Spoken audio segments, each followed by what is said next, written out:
Good evening, everyone. Thank you for attending May 11th board meeting for ACS. If we could have a moment of reflection, please.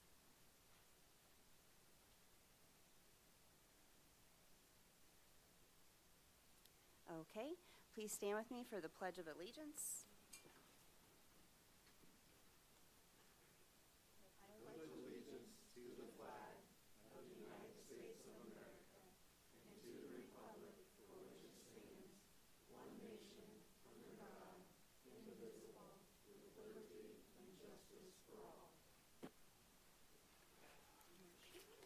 Thank you.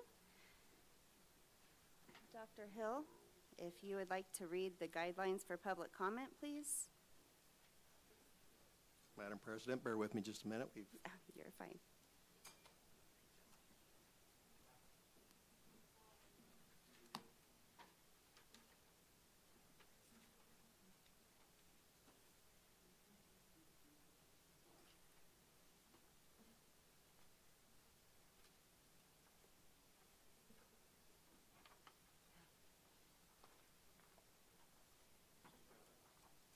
We got one. Thank you. Guidelines for public comments at the Andrews Community School Board meetings. Meetings of the Andrews Community School Board of Trustees are open to the public in accordance with Indiana's open door law. Prior to the board meeting, members of the public can sign up to provide public comment. During the public comment portion of the meeting, the board president will call individuals signing up to the podium one at a time to speak. Speakers will be asked to state their names, addresses for the record prior to sharing their comments. Generally, each speaker should not exceed 5 minutes to address the board and cannot give their minutes to anyone else. Public comment should be directed at the board and not at individual board members. Shouting, loud statement, threats, name-calling, offensive language, or other improper conduct is not permitted. An employee speaking on matters involving his or her own individual employment matters will be reminded that ACS has a grievance or complaint procedure which has been designated and established to address these type of issues. Those processes provide a more thorough opportunity with greater time allocation which board members are involved as a step in those processes. Comments concerning individuals' employment will be deferred to these processes. When appropriate, the board will refer questions to the superintendent. Some concerns may be addressed at that time. However, others may require further research and information to ensure the information provided is both accurate and complete. In those instances, the board or a member of the administration will be designated and will follow up with the individual sharing the public comment to ensure their question or concern is properly addressed. Okay, thank you. I officially call this meeting to order. Thank you, Madam President. Board, you have received in your mailings and in your packet the agenda for tonight's meeting. I ask that you approve those without modification. So moved. Second. Okay, board, any questions? Okay. All those in favor to approve the agenda, all those in favor say aye. Aye. Aye. All those opposed say nay. Nay. Sorry. Thank you, Board. Also, in the same packet, in the same mailings, you received the minutes of last month's board meeting. I ask that you approve those. Okay, call for a motion. Make a motion to approve. Second. Okay. Let's see. So approval for board meeting minutes. All those in favor say aye. Aye. Aye. All those opposed, nay. Okay, ayes have it. Thank you, Board. For the superintendent's comments, I've got a few things. First off, if you look at the artwork at the back of the room, that's students at Anderson Elementary have put that up there, and I believe we're going to leave that up through the summer, I believe is what I heard, so you'll see that the next couple of months. There's some pretty good artwork back there. First up on my comments, I want to call up Maria Alexander to talk about the 2026 ACS Hall of Fame class announcement. So, Mrs. Alexander, the lectern is yours. All right, I will try and keep it short as much as I can, but we got some amazing things and not just Hall of Fame. So first up is this awesome picture. I had 2 show choir students go with me to do our singing telegrams this week. This is one kid who wanted to tell us how much he'd been working out, and so he wanted to fist bump the show choir student, which was really kind of a cool, fun thing to see them engaging. That's good. There we go. Next up, there's a QR code up at the top. If you know any of the top 20 students, or you've taught them, or have been coaching them for any particular reason, there's a list on the side. We've also been highlighting them on our social media. For the last couple of weeks, we're doing our top 20 dinner on Wednesday at the high school. And this year, we're going to surprise them with some comments from their teachers. So if there's any particular, you don't have to leave a message for literally every kid. But if you've got one specific, it would be awesome. We're really excited. Actually, Mandy Webb is chosen as one of the influential educators for one of the kids, which was a kind of a cool thing. I don't think we've had any school board members chosen before for that honor. So the kids all get to invite influential educators to come and celebrate with them. Mr. Harrison's also coming, I think. So there's some really cool things going on this week. We've been busy. Let's see if I can get it. Oop, sorry guys. Oh man, it's gonna be a day, isn't it? Okay. All right, this is another one of our grant things that we just put in place at Southview. It's kind of an interactive wall. There's $43,000 again we did this past year in grants, which is kind of cool. We're at over 275 orders for a classroom closet and over $13.5 grand to cover student educational costs for different things, as well as the other programs that we do. If you want to follow us on Facebook, there's a QR there. Donate to support because we could definitely use it. We've been really busy. These were just adorable pictures I wanted you to see. Southview, there's so many, but these were some of the cutest ones. Olivia Willard was chosen by one of the teachers for a grant to do Artist in Residence program for a whole month, I believe. And so she came in and worked with the kids on doing different self-portraits. And the kids have been apparently obsessed with art ever since, and so now they're doing a lot more art in their classroom and begging for more projects like that. So that's kind of a cool thing we were excited to support. We're looking for new board members. The deadline for your application is May 15th. If you know anybody, and these do not all have to be people connected with the schools. We actually have lots of different people from the community, not just school people on our board. We love business people who have connections there, people who like to do fundraising. That's always exciting. So if you know anybody or you're like, hey, you might work on this board, we have so much fun. Brad's our president. He can tell you, I think we have a good time. So come on. Trivia night, we raised over $1,500, which was really fun. We laughed really, really hard. But these are, you can see some of the pictures of different school teams that came, as well as different people from the community. My husband was actually on the winning trivia team. He's in the front row. It was very big blow to my ego, but it's fine. Southview Preschool Festival, you can see my arms are all sunburned. That was from Saturday. We got to hand out free books to preschoolers that are incoming to ACS and just talk about how we're excited to support them all the way from preschool to graduation. Miss Muir did a really amazing job with the festival. There were bounce things. She actually was looking right at the camera and smiling, and then she saw the bounce house behind me, and then we couldn't get a picture with her looking at us anymore because bounce houses are way cooler than me. These are more pictures of the singing telegrams. And now for our Hall of Fame. So if you want to hit the QR code at the bottom, you can definitely donate or get tickets. We'll be having those out and about. It's October 24th. But we're really, really excited because we have a very good class. This year, we're doing 8 people instead of 15 because it's a long day otherwise. So first up, we have Ashley Davis. And her mom works at Anderson High School, so that's kind of a really cool thing about her. She was the first Black person to win 2 Indiana State tennis competitions. She's currently the vice president of a medical company and a co-owner of a surgical company. So she's doing some amazing things. She's in Georgia, but she's going to come up for the celebration, and we're excited to have her. This is Michelle Jackson. She's the one holding the thing. We surprised her at a restaurant over in Fisher. She lives there now. She's helped with over 500 international and special needs adoptions. She founded the Global Orphan Foundation to research causes of trafficked and exploitation of children.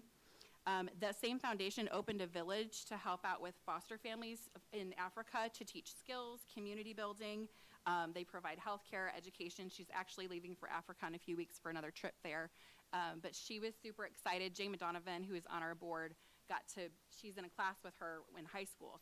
So we organized a surprise, and she was very, very shocked. We'll play the video this week on social media, if you want to watch for that.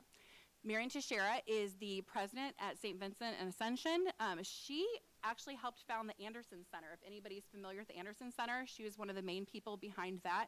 She also worked on establishing the first gambling addiction program in the state of Indiana, as well as a lot of other things. If you see her out and about in the community, she's a very humble person, but she's behind the scenes of a lot of amazing work.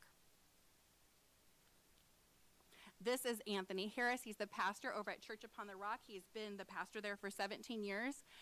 Some cool things about him is he works with at-risk youth, both in prison and addiction work. He does a lot for his community pro bono just to help out. He was really fun. We got to surprise him at their Bible study, and I brought some chips because apparently that's a thing he enjoys. So he laughed quite a bit about that. He also got the James Warner and the NAACP award, and he served as a deacon before he was a pastor as well. This is Jody Walker Pierce. Her granddaughters nominated her, and we gave her an orchid because that's what she liked. She has won the Mitch Daniels Leadership Award for Distinguished Hoosier. She also has done a lot she worked at Delco Ramey and then ended up doing leadership roles in the community, not just with that, with Leadership Academy, which I'll talk about in a second. She works with Optimist now, and then she's been a professor at both Purdue and Ivy Tech campuses for several years. So she was excited and very surprised that her granddaughters nominated her. Darla's Lee, if you've been out in the community, you've probably seen or touched something that Darla's been involved with because she's everywhere. She brought back the Gaslight Festival. She's the co-owner of the Toast and Finley's Irish Pub, which just reopened up. She works as the executive director at the Anderson Symphony Orchestra. She's done stuff with the Paramount. She and her husband run Cirque du Soleil, which is a lot of fundraising for, they've done it for the ballet, for Main Stage, for the Animal Protection League. She's everywhere, and yeah, if you've seen Darla, you know that. So that's kind of exciting to have her there. When we surprised her at Finley's, we got to surprise her with her family, so that was fun. Let's see. Come on. Brooks Townsend, he's our just most distinguished in the oldest class of Anderson High School in 1958. So I actually got to meet with him this past week. Mr. Landis actually was the one who nominated him. And if you've driven past the Soapbox, the Derby Downs, that's a lot of him. It's now named, the Townsend Hill is named for him now. He created several different pieces of Soapbox Derby, let's see if I can get this right. Soapbox Derby engineer design that is still used internationally for like the starting at the top of the hill. He also has worked on things that are still used on the U.S. Olympic bobsled team's sleds, which is kind of a cool thing. But what he really was excited about is giving back to his community. He runs the class of 1958 reunions and all that, and so he's just very excited to be part of the ACS community, and that was kind of a fun thing. Jason Williamson, he was nominated by his sister who works at Anderson Intermediate. You probably will see him in the paper soon, if not, if you haven't already. He is actually going into suborbit next year, which is kind of a cool thing. But I wanted to include this newspaper article he sent me. He said his mom is more excited about him being nominated for Hall of Fame than him going to space. I told him it was probably because she gets to go to that ceremony and he won't float away. So this is actually a newspaper article that one of his classmates wrote about him in high school when he went to space camp. And actually it will be in the newsletter for AEF that I'm sending out tonight. Just so teachers remember, like the things that you plant in seeds when they're young, you have no idea what's going to happen in decades. Like he was just so blown away that it came as a full circle moment for him. So who knows what astronauts will have. He's really excited about hopefully pairing with us to do some school things, even maybe when they're on the mission. So I'm really, really excited about that opportunity and seeing what we can do there. So that's, again, the picture of the full group, and you'll see this graphic all year long, I'm sure. But save the date, October 24th, get your ticket. We're also looking for sponsorship, so if you know any businesses that would be willing, definitely hit us up. You can also get a table for 8 of your friends, well, yourself and 7 more people, for $250, and we'll get your name on the table and everything. But it'll be a packed house because we've got a great group. Another thing upcoming is the classroom rummage sale. This year we're doing something to kind of help out teachers. How many of you are teachers who have stuff that you're like, I don't really care about this thing anymore, and it can go to somebody else? Anybody? All right, yeah, they're all nodding. You can't see, but they're nodding. And then how many of you know new teachers who are looking for new things? Yeah. So we're trying to solve that problem while also raising money for AEF. You can rent a booth for $20. Eastside Elementary School will have tables out. We're inviting the new teachers coming into the district as well, and I'm going to let the retiring teachers know that they can definitely rent a booth too, but hopefully we'll have a good way of sharing some of those resources around while also making some money to pour back into you guys. So I like the win-wins. Dine to donate, again, nobody wants to cook these days because we're all exhausted. It's the end of the school year. May 28th, head over to Applebee's. Anytime during the day, you can use the Doing Good code, and some of the money goes back to us. We've been trying to work those a little bit more. And this is something I'm really excited. June 2nd, if you are an Anderson Community Schools alumni, you know an alumni, or if you're a Leadership Academy of Madison County alumni, we are going to be doing a joint breakfast to just talk about what our 2 groups are doing. Moving forward, we're working on a program with Leadership Academy to be able to help send an ACS staff member through the program at no cost to them, as well as perhaps maybe a teenager that wants to do the program. We oftentimes get requests from community members who want to do Leadership Academy and can't front the funds, so we're working on trying to make that happen. And finally, thank you to all of you, but also Culture at Exchange Club of Anderson donated 124 items to our classroom closet. Tissues, cleaning wipes, and dry erase markers. You guys know those fly off my shelves, so we were really happy to get those donations. So I think that is all I have to say. Any questions from anybody? I flew through fast, so. All right, thank you guys so much. Thank you, Mrs. Alexander. Next up, I'll have Mr. Scheimer come up to the podium, talk a little bit about where he's at with the discipline matrix review process.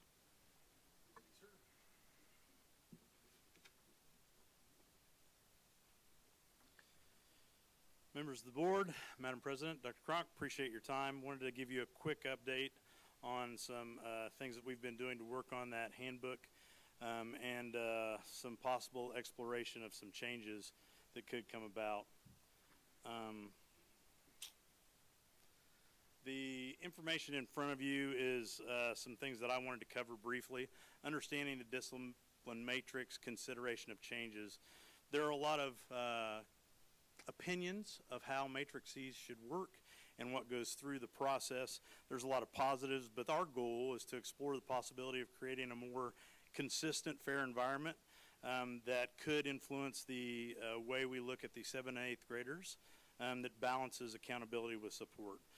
Current data does show that the system we have in place is working, but we continue to desire to be as effective as possible. Positives about the matrix, obviously predictability, the conversations we have with our kids and parents, so they understand what's in front of them, so they know exactly what to expect. Transparency, parents and teachers both have a clear roadmap for consequences and making sure that they understand those consistencies and what will happen with those students. And data-driven components basically helps identify patterns to see certain groups or behaviors need different interventions. It also allows us for some deep data dives, and what I mean by that is looking into where we need some of the supports that are available to us through situations like TBRI, making sure that we understand that maybe certain teachers need more supports, maybe a certain group of students need more supports. So that's one of the major issues we're looking at. There are some negatives that go along with the matrices. Rigidity, data shows the corporation can ignore the why, which I believe we do not do. I think we do a great job with our TBRI and what goes on in that world and the trainings our teachers go through to make sure that we don't ignore that, because we don't want for those things to reoccur. If you look at our current data right now, we are doing good things, and I think part of that is because not only the training of our teachers through TBRI, but also our students understand what's happening. And they get it because they get that TBR training as well in the classroom. Each area, each level actually goes over that information.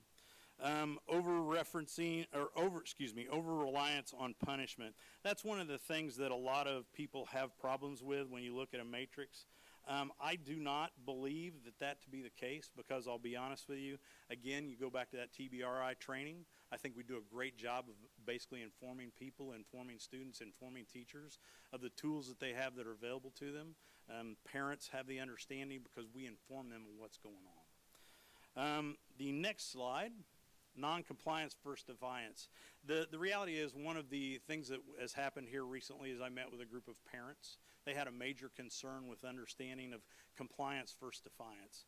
Non-compliance, the won't, that's a little bit different than the challenge, okay? And what I've done here is define those two things. If you look into a multitude of references, a passive failure to follow direction, that's the definition of the won't.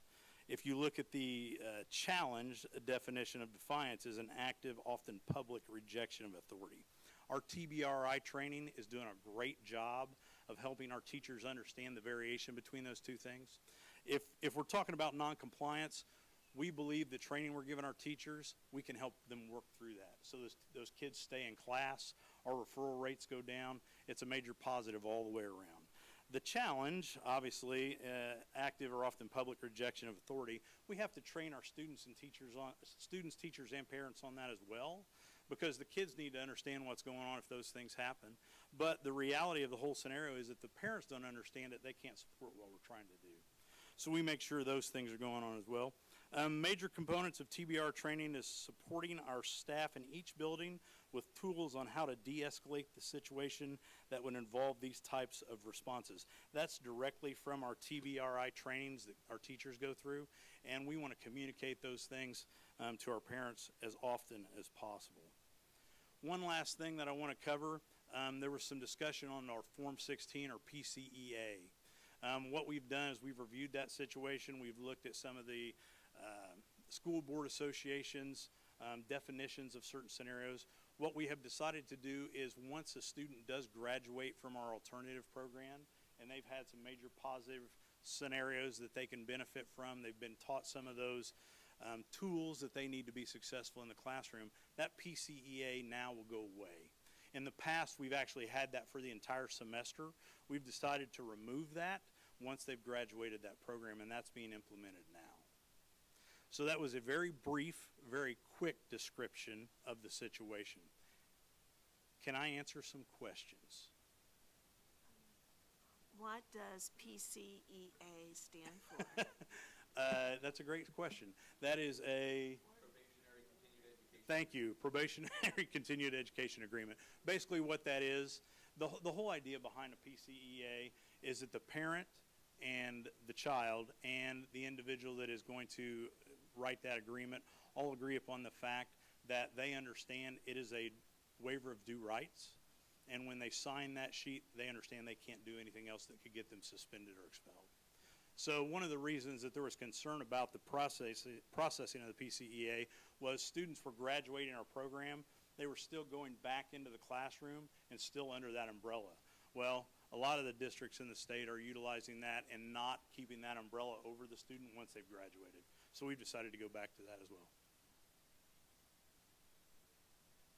Mr. Scheimer, you're still reviewing matrix changes to present in a future board meeting before we That is correct. finalize a handbook. That is correct. We're looking at that 7-8 possibility of a matrix. Okay. We're looking at data. We've also spoken with other corporations that have that in place. There are some benefits to that. The key to that whole scenario is making sure that we teach the prospect of what can happen with that matrix. There are some there's some data that shows often if you do implement that matrix, it can increase the amount of referrals that are seen. So what we would have to do if we do that is make sure that we're educating our teachers and our parents and students on how that process would work. Again, at one point I talked briefly about the possibility that we overemphasize the responses to those behaviors. We need to make sure that we're still putting in place the supports in the classroom through that TBRI training. Okay. Mr. Scheimer? Yes, sir. Yes, ma'am. Oh, you can call me either. Thank you.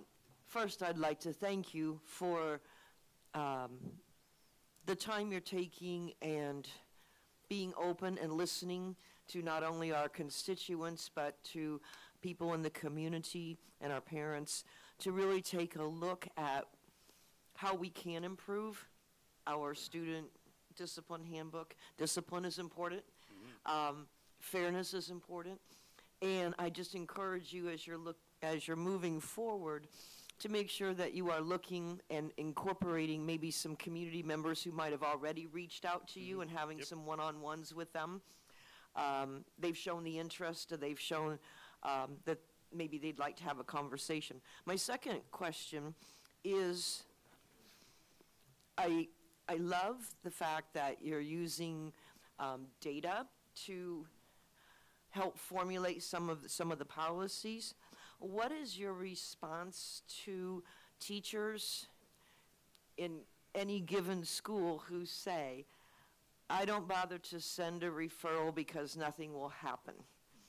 Therefore, your referral rates are down, but can you comment to that? Is that affecting discipline, or Sure. how's that affecting? What I would tell you is, if you look at the overall corporation's data, there may be a few of those individuals that are challenged and don't believe that we're doing certain things the appropriate manner. I hope that's not the case. But if those individuals do exist, what we can show them is that data and how it has decreased. We can talk about that matrix, it being put in place, it being consistent, and therefore showing them the positives of how it's acted or how it has done beneficial things. One of the things that I always go back to, which I think is just a great piece of data, those individuals that get suspended that first time, 60% of them don't have any other infractions that can get them suspended the rest of the year. In my opinion, that in itself is a huge component to showing success and reducing those numbers that we have seen in the past. Over the last 3 years, our data shows that we're making great strides. Can we get better? Absolutely. One of the reasons is, making sure we talk to our constituents and make sure that they buy into what we're doing. One of the reasons we're talking about this 7 through 8 matrix is because of the concerns that are out there, and we want to make sure we're getting everything in line to get the support from the community as well. Because if you get buy-in from everybody involved, you're going to have positive results. Thank you. Yes, ma'am. Any other questions? Appreciate your time. Thank you. Thank you, Mr. Scheimer. I just have a couple more things. One, graduation for Anderson High School is June 6th, 11 o'clock, one ceremony inside. Moving on with Anderson High School, I believe we have a video that's coming up next. It's Anderson High School Band's preview for their summer show, fresh off the press. So as soon as it starts up here, we'll learn a little bit about what the Anderson High School Marching Band summer show is going to look like. Maybe. There we are.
Just so you don't get your hopes up, Mr. Geisler said there are no tigers involved in that particular production, so I was disappointed. Madam President, that completes my comments. Okay, thank you. Next up is Board President's comments. I have worked with Brad Meadows to come up with a small presentation in regards to stakeholder input for the superintendent search. And I'll begin by saying during the process of extending Dr. Cronk's contract last fall through June 30th, 2027, the ACS Board of Trustees vowed to solicit input from community members, parents, and staff during the process of hiring the next superintendent. To help guide the superintendent search process, the ACS Board of Trustees is working with the university search team. The university search team is composed of professors representing several Indiana universities. They specialize in working with school boards on hiring superintendents. Okay, stakeholder input. We have a survey. The university search team has developed a survey reviewed and approved by the board that will be distributed to key stakeholders. The purpose of this survey is to collect important insight, thoughts, and opinions for the ACS Board of Trustees to consider when interviewing candidates and ultimately selecting our next superintendent. This survey will be released this evening, Monday, May 11th, 2026, and be open through next Friday, May 22nd, 2026. Okay. Town hall meetings. Following the survey, the ACS Board of Trustees will be holding a series of town hall meetings for key stakeholders, parents, and community members. We have tried to hit all sections of our school board districts, so first one is for the South District, Thursday, July 16th, 2026 at 6 p.m. I do want to note that this is for anyone who wants to attend. You do not have to just be in the South District. That will be held at D26 Career Center. Monday, July 20th, 2026 at 6 p.m. Will be at Anderson Elementary School. Monday, July 27th, 2026 at 6 p.m. That one will be at Highland Middle School. And for staff, again, staff, you can come to the community members, but we wanted to maybe get some specific questions from you. So for staff, Monday, August 24th, 2026 at 4 p.m., held at Anderson High School, and Thursday, September 3rd, 2026 at 6 p.m. at AIS, Anderson Intermediate School. Okay, these dates, if you did not get them all written down or put in your calendar in that short time frame, they will be on our website. They will be put out on all social media platforms. I believe Mr. Meadows has copy of dates on his table. And then, of course, you can also call and ask for a copy of the dates. And in conclusion, there's been some questions come through because of the survey and things like that. Dr. Cronk is our superintendent through June 30th, 2027. We are starting this process early and using this time to be thorough and inclusive. It is so important to each of us that we get the community's feedback. Stakeholder input and transparency is critical to this process. We will continue to keep key stakeholders informed. The information shared this evening about opportunities to provide stakeholder input on the superintendent search, as stated before, will be communicated on the ACS website, social media, and also through Parent Square. And again, there are also handouts here this evening. We do have some flyers For the survey that will be released this evening, we have QR codes that has the survey available in English and in Spanish. And then we also have another flyer for our town hall meetings that will remind you of the dates. And I do believe the QR code is to possibly register for which one you would plan to attend. But correct me if I'm wrong, that's correct. But if you don't register, you can still attend, right? I mean, we would prefer to know what the crowd will look like. However, if it's a last minute decision, please still come. We need your input, okay? So with that, Brad, thank you for helping me come up with this presentation. I do want to close by saying, excuse me, by saying this is so important. We need your input. We have tried to give as many opportunities as we could in regards to our schedules and places. We need you to show up. So please, please, please attend, okay? We cannot do this without you, nor do we want to. So that's all I have to say in regards to President's comments. Did anybody else have anything to add? Madam President, Yes, ma'am. I would like to concur with what you said. We truly, truly need the community to help us. We need your input. We want your input. We are trying desperately to find all different avenues for you to participate, whether it's survey, whether community meetings. If you cannot attend one of the 3 community meetings and you have questions, please reach out to us. We truly are trying to make this superintendent search, which is very difficult, a community affair. While the decision lies with the 7 of us up here, we want it to be inclusive of what the community wants. So thank you, Mandy, for helping to lead that charge and making sure this is really open and transparent. You can take the survey and come to the meetings. Yes, yes. We need both of those completed. And then I also, before I forget, wanted to add a quick thing too. It was important to not only myself, but my colleagues up here, that if for some reason you're having issues taking the survey or you don't have a way to take the survey, please reach out to Mr. Meadows or to someone here at the administration building, and we will help you do that survey here, or come up with some other alternatives that may work for you. So we're really trying hard not to cut corners and to make sure everyone has the opportunity to fill out a survey and come to a community town hall, okay?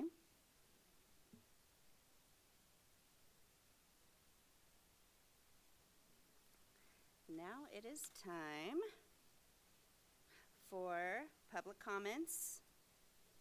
And first on my list is Avriel Johnson. Okay, Natasha, you're coming up too? Okay, all right. Good evening, board members, community stakeholders, educators, and parents. My name is Avriel Johnson. I live in Anderson. I don't know how much information you want from me this time. So. Whatever you're comfortable Anderson, with. Indiana. And I'm here to say, first off, thank you. Mandy Webb and Mr. Scheimer have met with us, and we're very grateful for that and taking things under consideration. And so today we just want to kind of talk a little bit about that. Some of the things that we discussed were definitely the PCEAs, as mentioned before, and that discussion about the 7th and 8th grade matrix, which we strongly encourage, that the 7th and 8th grade matrix will be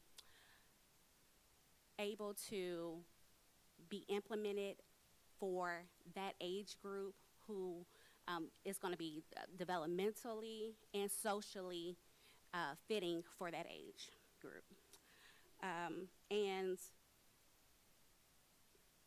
I guess I'll let this you go. Okay, so I'm Natasha Burks, also from Anderson, and I'm also grateful for the meetings that we've had on the side to try to come up to some resolution to some of the things. And so we've been made a lot of, for the community's sake and board's sake, we've been made a lot of positive promises, and we are looking forward to each of these things being implemented this upcoming school year.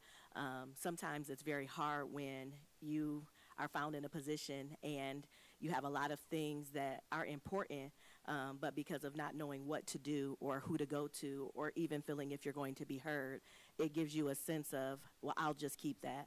So we'd like to encourage all of the parents, the stakeholders here, to remember that when you have something, it's very important and very pertinent to speak on it so that we can begin to get resolved, even if it begins to look familiar.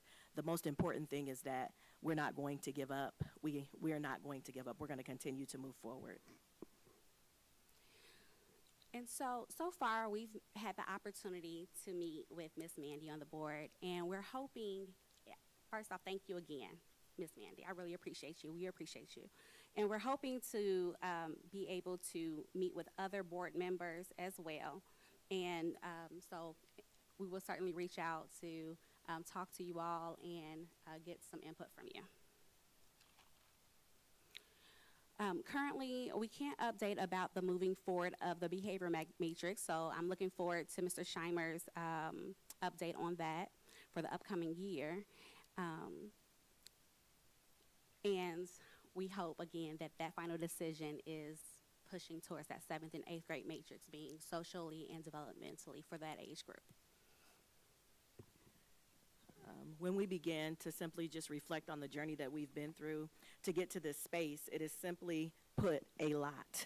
We not only learned that there's power in our voice, but we learned the importance of using our voice, why we couldn't fix it before this point. How important is it that how important are the students here at ACS, and how far are you willing to go to show how important that they are? So we hope that the trail that we begin to blaze will lead to many positive outcomes for the parents and the students ahead who will not have to wait this long to get representation and results that are well deserved. I heard it was mentioned earlier today about the referrals, and some may feel that it's unfair on one end or unfair on the other.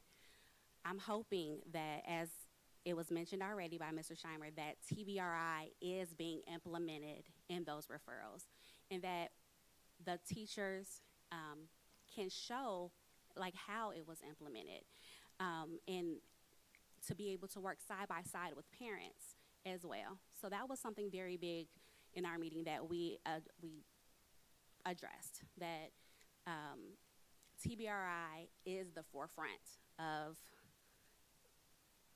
educating our students and thinking about that referral process and being more active in having those parent-teacher conferences, having those meetings before we get to the PCEAs or pending expulsion, or having to sign a document that waives your rights. And lastly, just being stated the fact that in addition to the TBRI, which would be a check and balance system, so it would be able to be checked by student behavior, it would be able to be checked by the teacher and then by another staff member to make sure that these steps and these processes have been implemented before moving forward. We discussed that the New Beginnings classroom would now become the space where the students would be able to, number one, get explained what has taken place with them. Number two, gain understanding of why it has happened. Number three, be shown in the matrix the reason of the behavior and what led them to that point. So not only are they being sent to a classroom just to sit, to potentially wait and get into more trouble, but they're being sent to a classroom to understand who they are, and not only who they are, but how to correct the mistakes that they've encountered, which led to the consequence of now further action needing to be followed. Thank you again for your time.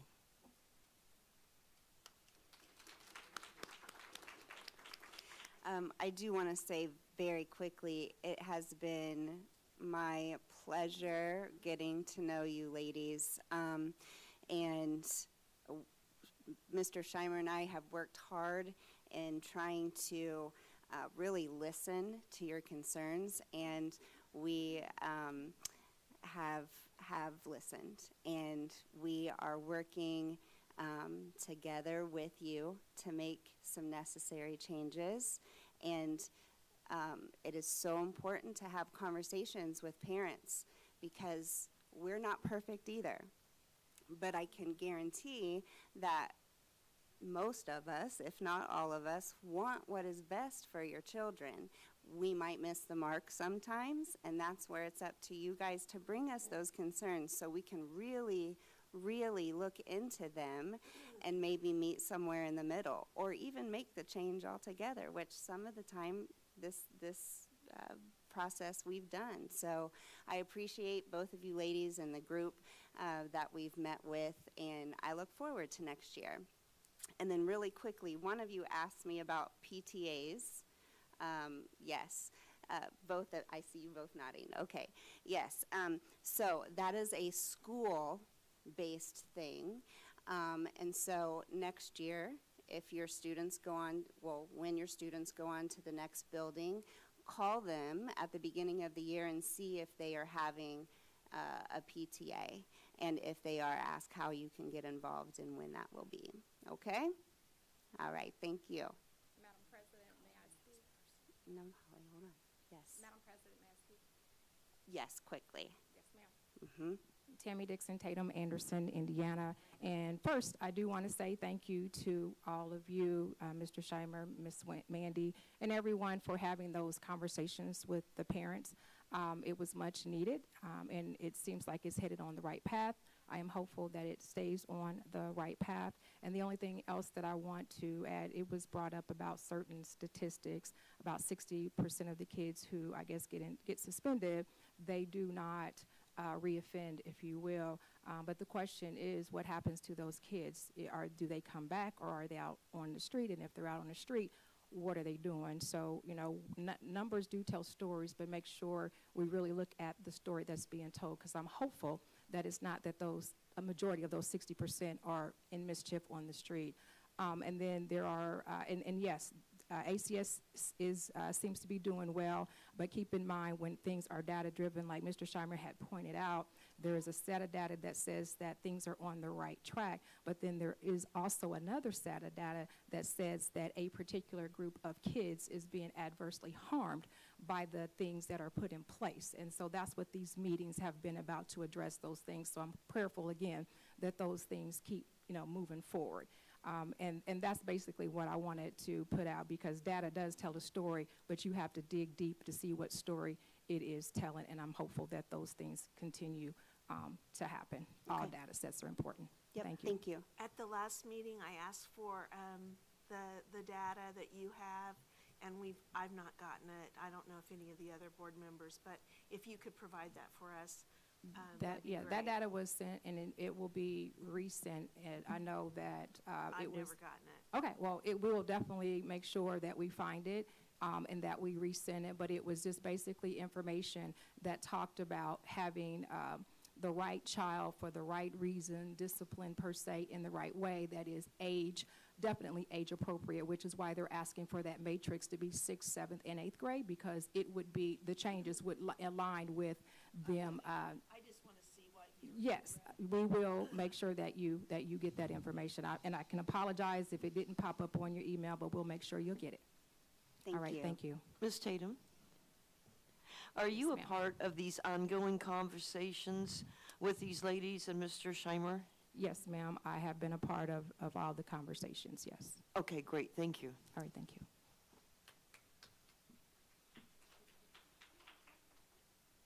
Okay, next up, Cassie Longcore.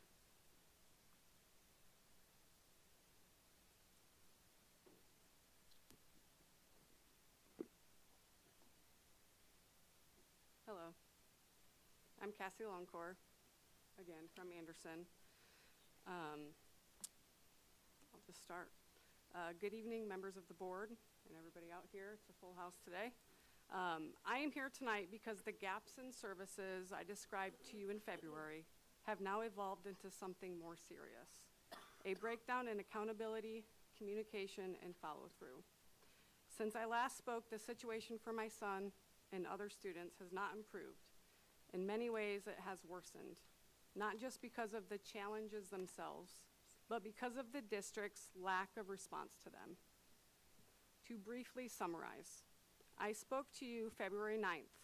I followed up March 10th after receiving no communication. I requested collaboration, or at a minimum, a meeting. Neither occurred in a timely manner. In April, I was told a meeting would be scheduled, but scheduling has continued to be delayed. As of today, we are still waiting.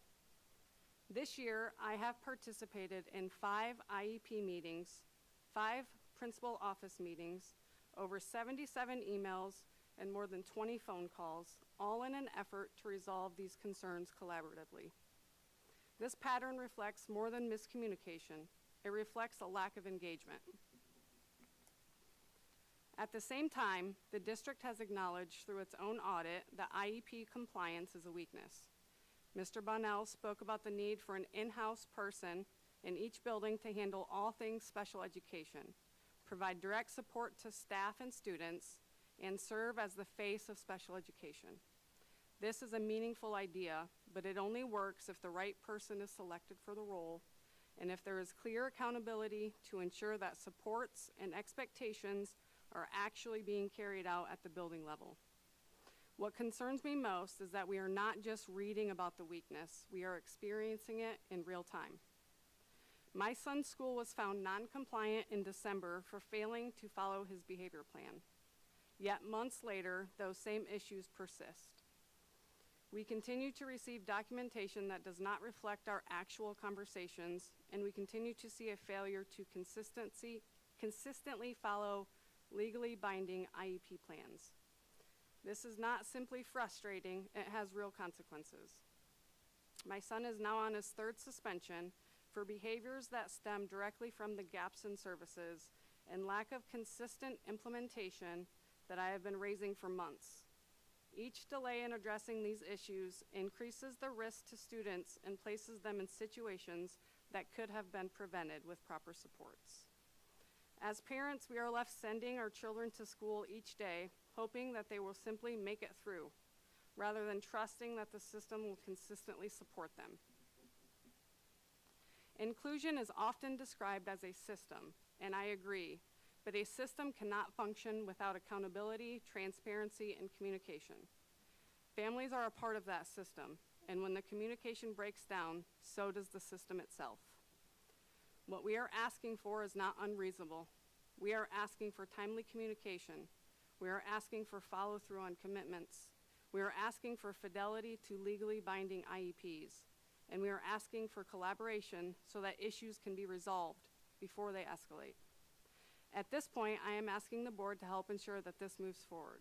Specifically, I am asking for your support in ensuring that the meeting that has been discussed is scheduled promptly and that it includes the appropriate team members to address these concerns in a meaningful way. This is not about adding more emails or more delays. It is about creating space for real problem solving.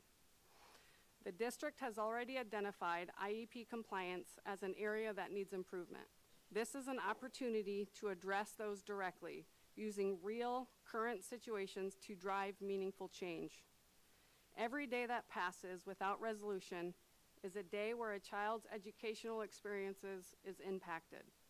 We all share the same goal, to support students effectively and consistently. I believe that this is achievable, but it requires action. Last time I spoke, I closed with this quote: "A child's behavior is not a problem to be fixed. It is a message to be heard. When we focus on removing the child instead of resolving the struggle, we aren't educating, we are simply looking away. Please stop looking away." Thank you.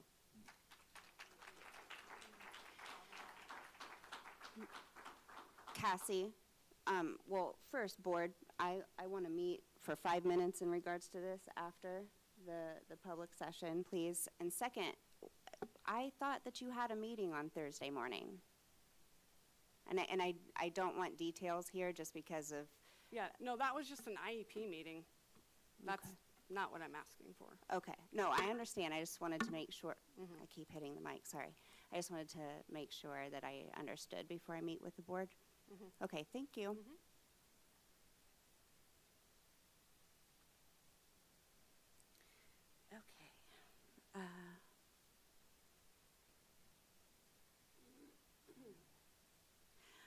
Okay, let's see. Last to sign up, Mary Baker Budisa.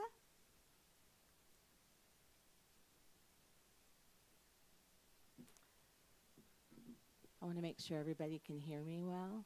Yes, ma'am. Okay. Ladies and gentlemen of the board, Madam President, just a couple of things that I thought of while listening to the presentations today. First, I am really glad to hear that the review of the matrix is moving forward.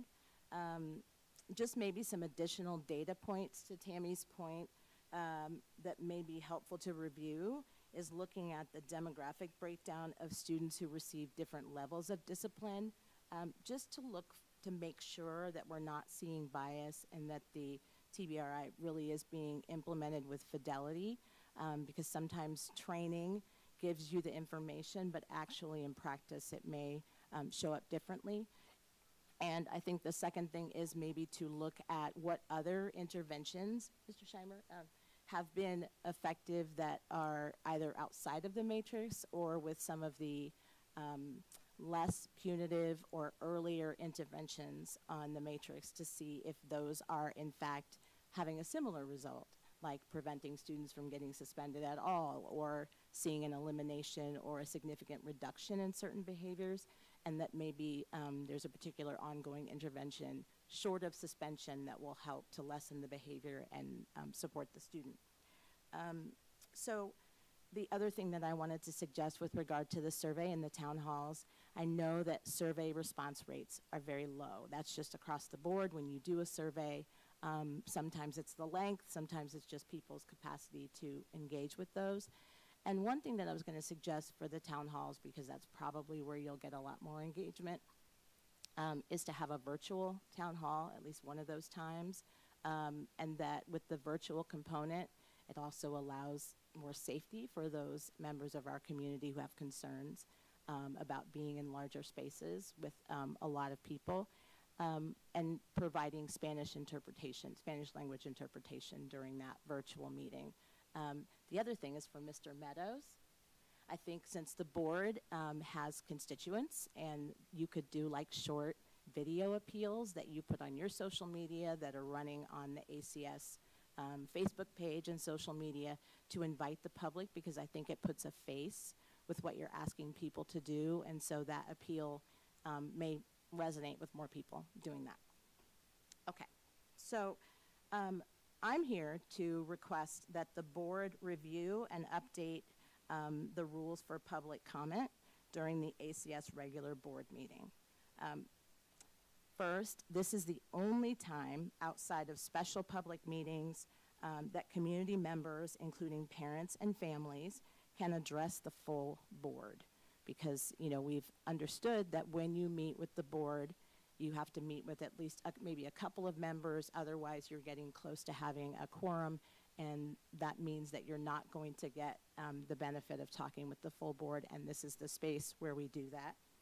Second, public comment has the best impact when it's relevant to what we're discussing, that it's timely and speaks directly to the issues at hand. And that can mean that it's something that you're voting on in a later part of the meeting where it might be helpful for people to ask questions to better understand what's at hand and what's on the table. So it would be nice for people to be able to make an exception or be able to allow to invite questions from the floor, from the public, as you are deliberating before the discussion period or during the discussion period. Third, often concerns that have been escalated at the building level require a larger forum to raise not only community awareness, but to invite the public to partner with you and with teachers and with administrators for possible solutions. if other people don't know what's going on and they have a similar story, then they can't give you that input.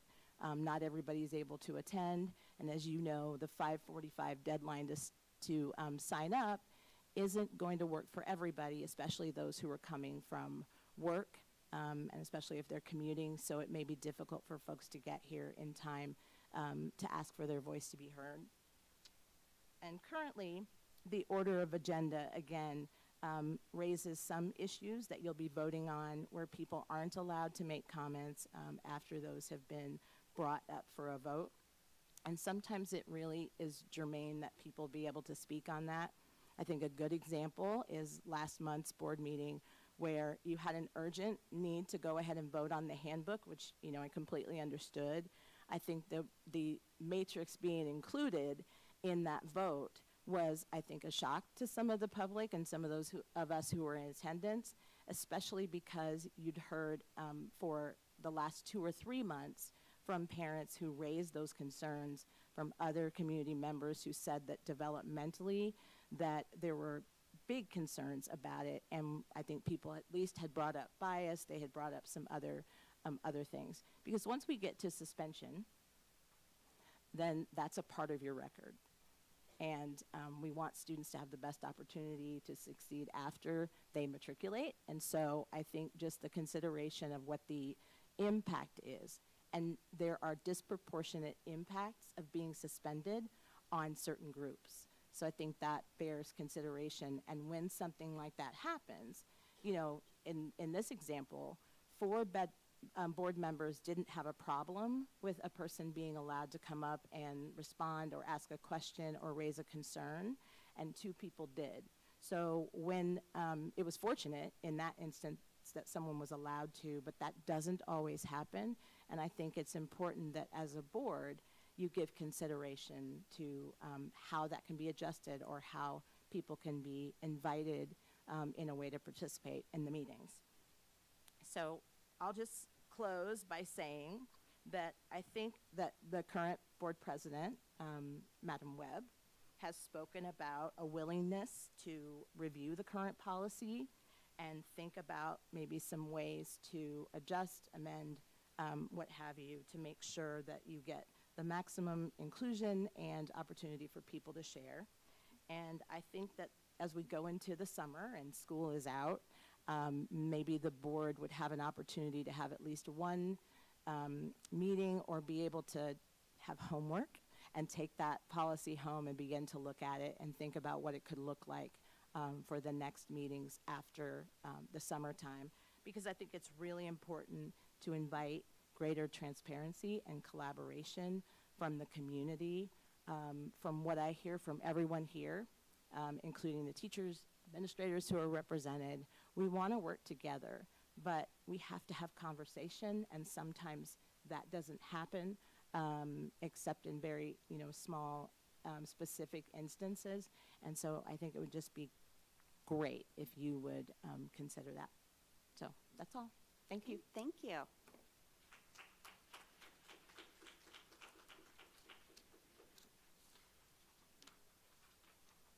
Okay, let's see here. All right, up next, Mr. Harrison for Anderson Federation of Teachers.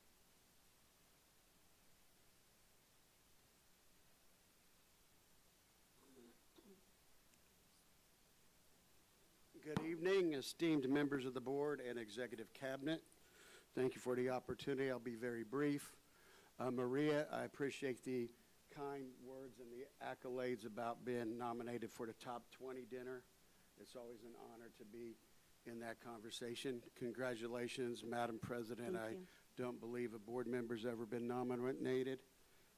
We do have some awesome seniors, and I went through and did my best. Please excuse my typos. I was working on it back there. All the students that I had in class first and second semester, I left a little note. So thank you. And with all due respect, that's all that AFT has at this time. We appreciate the moment on the agenda. Thank you all. Good night. Thank you.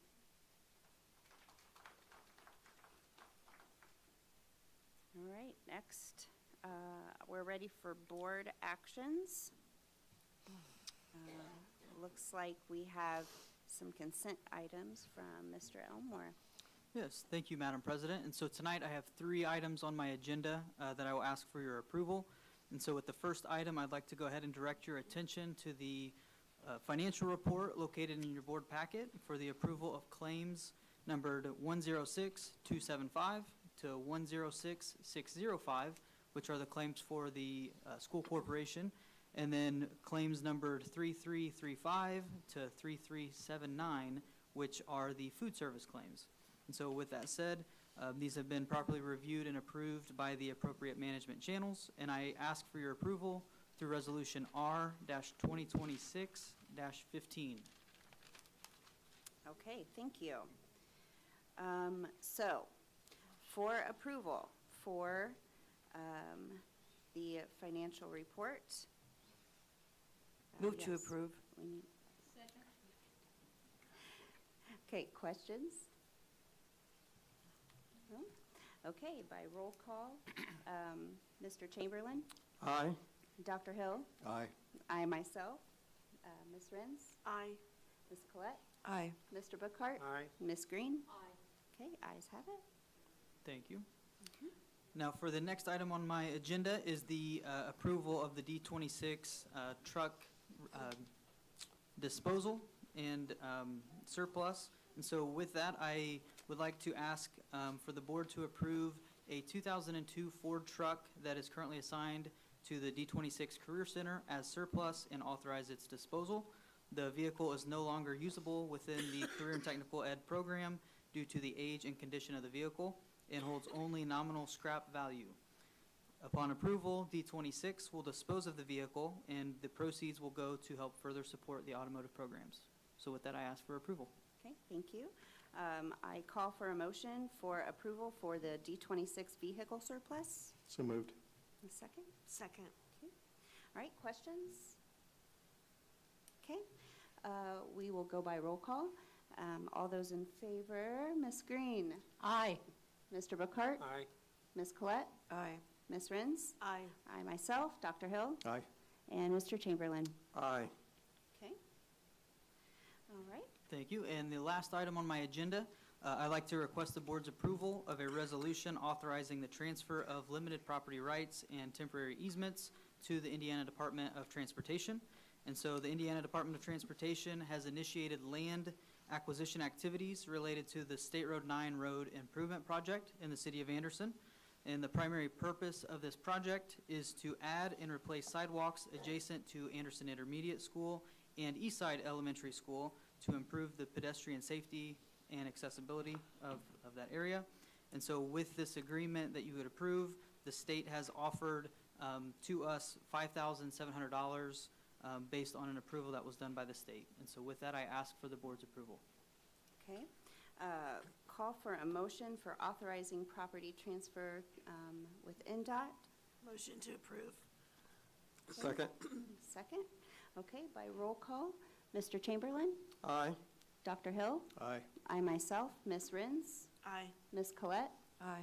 Mr. Bookhart, Aye. Ms. Green. Aye. Okay, ayes have it. Thank you. All right, Dr. Dietz for the HR report, please. Thank you, Madam President. Good evening, ladies and gentlemen of the board, teachers, administrators, and members of the public attending tonight's meeting. In tonight's Human Resources Report, we have Resolution 2026-17, which is the recommendation of the monthly consent agenda addressing personnel recruitments, leaves of absence, retirements, and resignation agreements. Additionally, this includes recommendations for 2 administrative positions. First, Ms. Brittany Plain for the Anderson Elementary School Assistant Principal position. Ms. Plain currently serves as the Dean at Anderson Elementary School, and I might add, she had a family emergency this evening and is unable to attend tonight's meeting. We also recommend Mr. Brian Hare for the Valley Grove Elementary School Principal position. Both interview committees, composed of teachers and administrators, were highly impressed with each candidate's teaching and administrative experiences, as well as their educational philosophies. Thank you for your consideration. Okay, thank you. All right, board, I call for a motion to approve the Human Resources report. Motion to approve. Okay. All right. By roll call, Ms. Green? Aye. Mr. Bookhart? Aye. Ms. Collette? Aye. Ms. Renz? Aye. I myself, Dr. Hill? Aye. And Mr. Chamberlain? Aye. Okay, thank you. I am going to go ahead and that's what I was going to do. Oh, I apologize. No, he does that to me all the time. Okay, go for it. ahead, Dr. Deeds. No, Ms. Webb, go for it, please. I was just going to say congratulations to Ms. Plain, who will be the assistant principal at AES. And then I hear that Mr. Hare is here. That will be the new principal for Valley Grove. If you would like to come up and say a few words.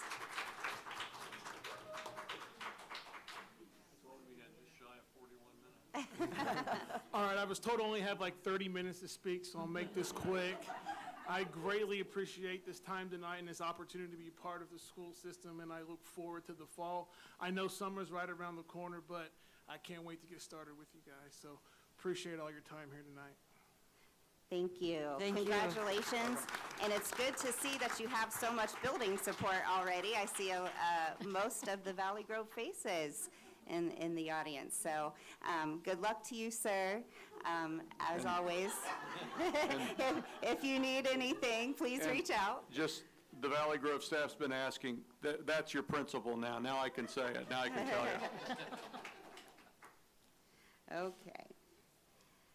Okay, Mrs. Cord, if you would like to give the field trips and conference leaves report, please. Sure. Thank you, Madam President. Members of the board, in your packet, you will find field trips and conference leave requests. All have been properly reviewed, approved, and their funding sources identified. I request your approval of the items in the accompanying resolution, R-2026-18. Thank you. Okay, board, I call for a motion for approval for field trips and conference leaves. Move to approve. Second. Second? Okay, by roll call, Mr. Chamberlain? Aye. Dr. Hill? Aye. I myself, Ms. Renz? Aye. Ms. Collette? Aye. Mr. Bookhart? Ms. Green? Aye. Okay, thank you. Okay, next on the agenda, I believe we are going to turn it over to our counsel, Mr. Rubright. Good evening, Madam President, board members, members of the public. I'm here to address two items, both related. Both relate to the topic of the operating referendum. In 2018, the public of this community approved an operating referendum which increased the tax rate by 10.77 cents for a period of 8 years.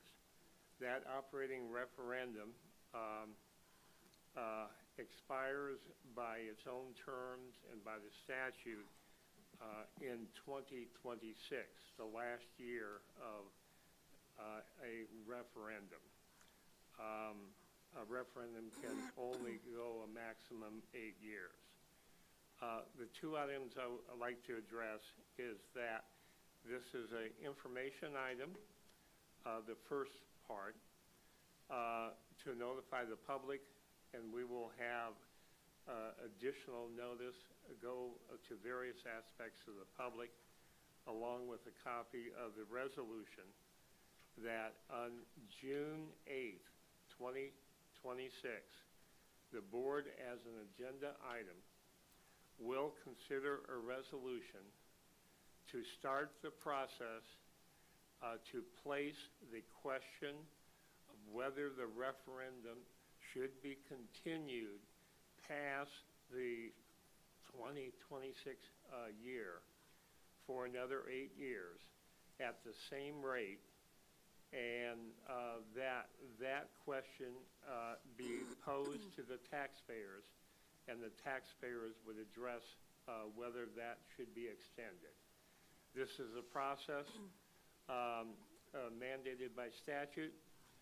It's also a process in which I understand that a significant number of schools are engaging this year. So as a first item, it's just a notification of that on your agenda for the June 8th, 2026 board meeting, there will be a resolution for you to consider to commence the process, which will place that question on the ballot of the November 3rd, 2026 election. It is not approval of a referendum extension. It's merely to place that question on the ballot for the public of this community to address. Part of the 2025 changes to the statute, there has to be some additional information put on what is called the public question. The public question is the question that is voted on by the voters. Part of that question requires that certain data be included in that public question. And therefore, a second part of point of my presentation this evening is a resolution which is in front of you, Resolution 2026-19. This was a document prepared by a specialized bond counsel, and I'm going to summarize the substance of it. This resolution authorizes and directs the superintendent of schools and the chief financial officer or his assistants to communicate to the Madison County auditor that it seeks to have that auditor make the appropriate calculations to be placed on the public question, which will be in the resolution approved by the board, of the following two bases of information. One is that the tax rate to be included in that question is 10.77 cents, the same tax rate that has existed in this referendum for the last years at our current levy. Once the county auditor is notified, the county auditor makes certain calculations as to the average tax upon an average household designated under the statute, and the auditor must communicate that to the Department of Local Government Finance. Yes, there's involving taxes. There's a lot of procedure that we must go through. So this resolution, in summarizing, the key portion of this, the resolution is on the screen above. Copies are available from Mr. Meadows right there. The key paragraph is the next to last paragraph, be it resolved, that the board authorizes, and I'm going to paraphrase, the superintendent or CFO or any designee that inform the auditor of the tax rate of 10.7 cents, which was the rate utilized in the past referendum, at the levy of $2.903 million and 2,903,078, for them to make the calculations required by statute to be placed on the question. Once that is done, then the document can be completed with the question which will be before the board. That question will be submitted to the public on our website and to the media and any other appropriate contacts at least 5 days before the June 8th 2026 meeting. So the prior being information, this being an action, you have a copy of this resolution. And yes, as a typical resolution written by a bond lawyer, it sounds like it's written by a lawyer, that I ask you to consider and approve this resolution, which I'm recommending, so the process can be started and we can have the right and correct information so the board can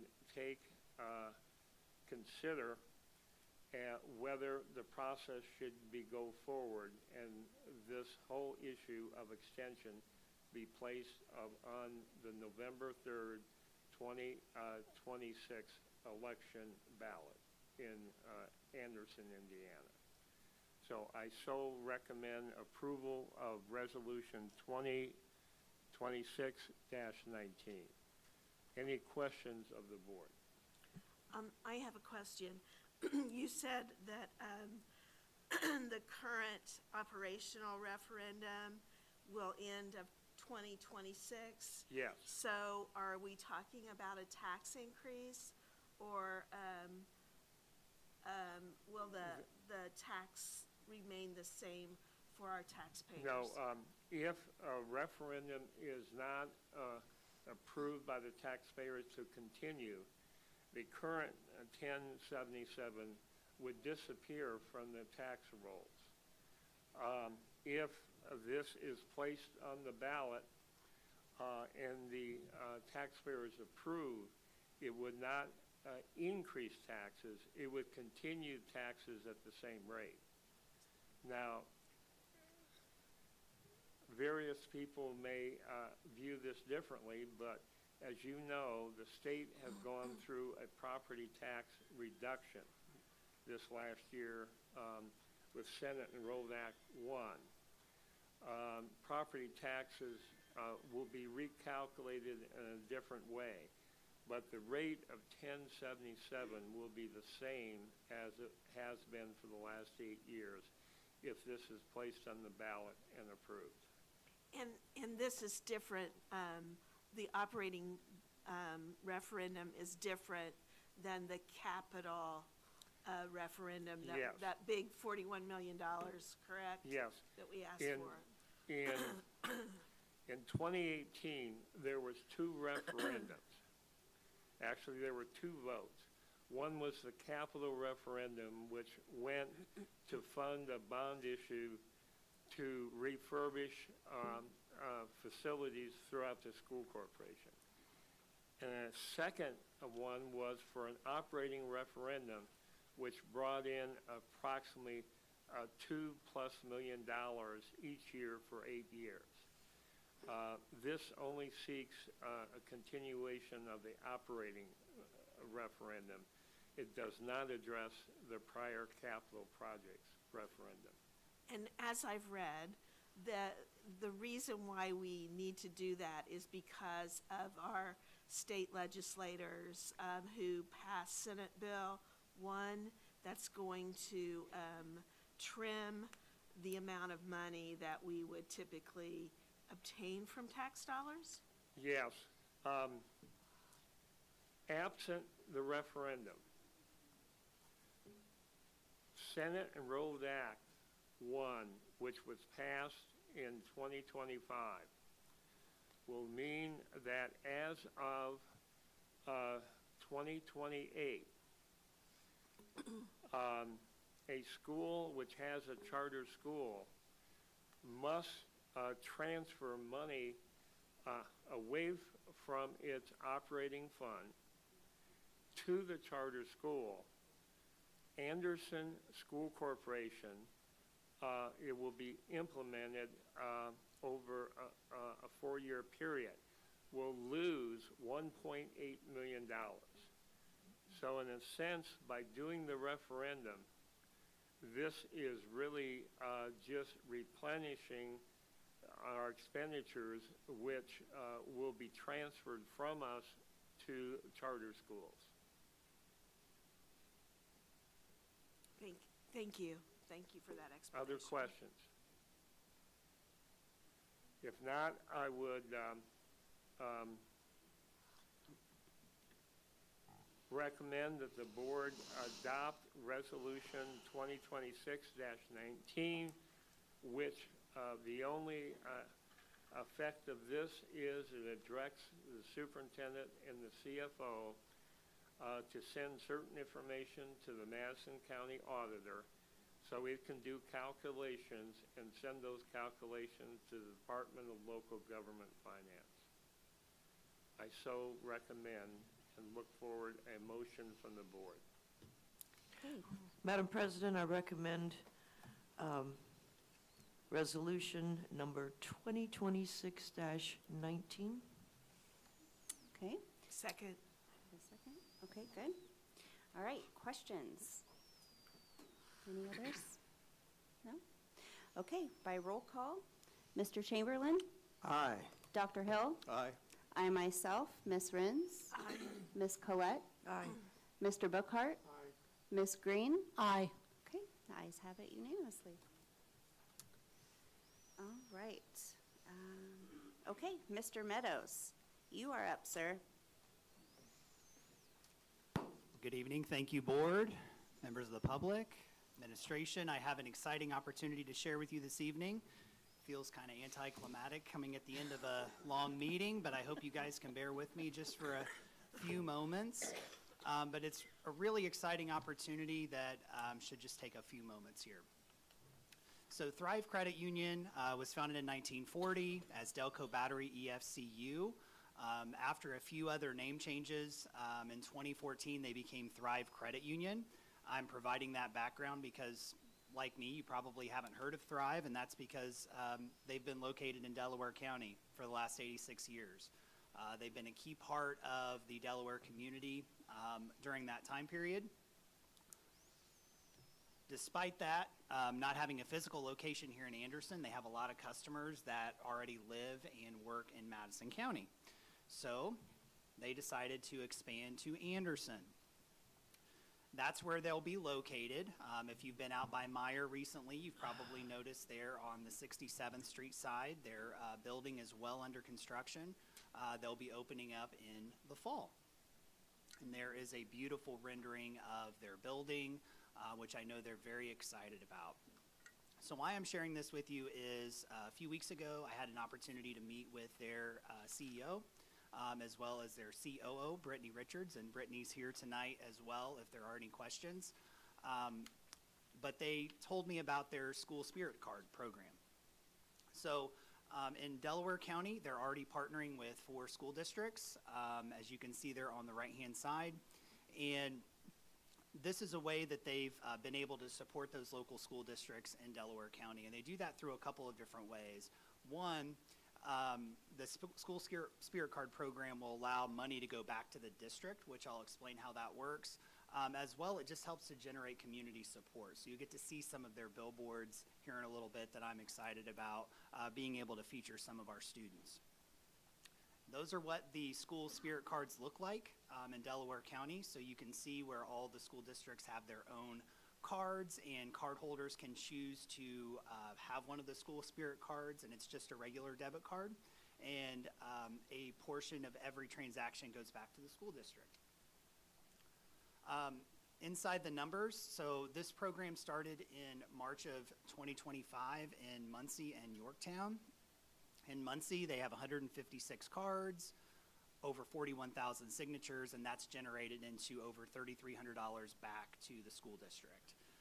For Yorktown, they have a few more card holders, a little less on the signature side, but again, they're right around $3,000 that they've been able to generate that has gone through Thrive Financial back to the school districts.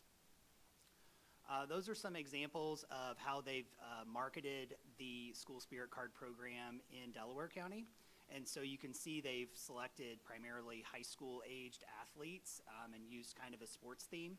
What I'm really excited about this is we have the ability to work with Thrive to identify which students we want to highlight.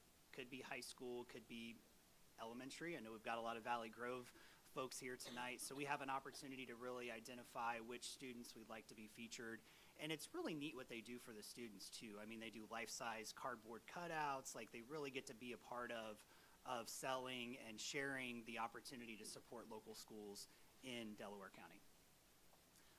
Details, there's no cost to Anderson Community Schools. This is really a program set up by Thrive to support local schools, so they take care of all the upfront costs to develop the cards, to print them.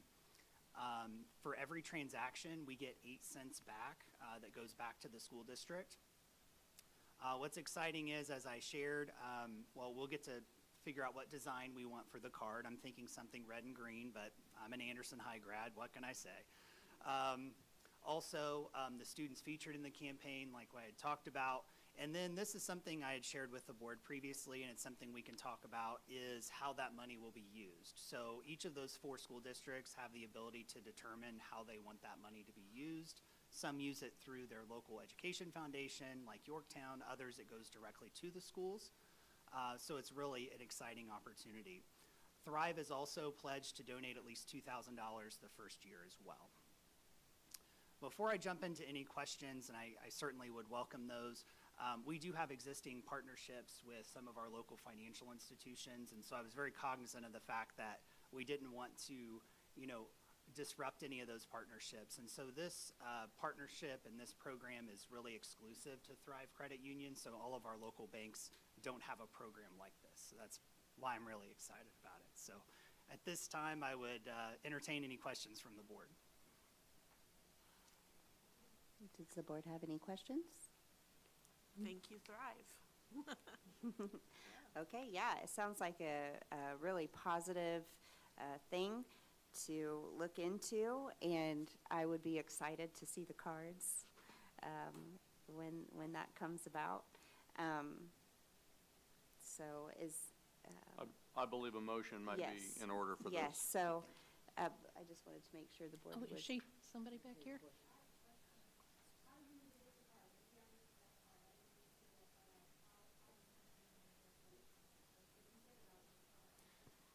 So assuming the board authorizes us to move forward with signing the agreement, they can probably go to the, it'll take a couple of months for them to be available, and then they can go to the branch and sign up for one. I believe, Brittany, correct me if I'm wrong, existing customers could choose to switch to a Spirit card if they already have a debit card, and new customers.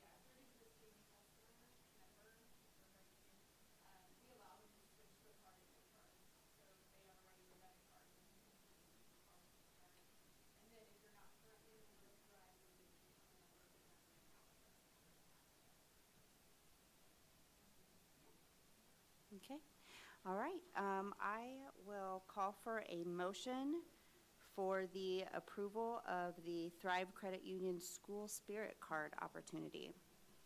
Motion to approve. Second. Second? Okay, questions? No? Okay, by roll call, Ms. Green? Aye. Mr. Buckhart? Aye. Ms. Collette? Aye. Ms. Renz? Aye. Aye for myself. Aye. Dr. Hill, sorry. I'm tired. Mr. Chamberlain? Aye. All right, ayes have it. Okay, any other business? No? Okay, meeting adjourned. Thank you. Thank you. Thank you. Thank you. Huh? Oh, okay. Well, yeah.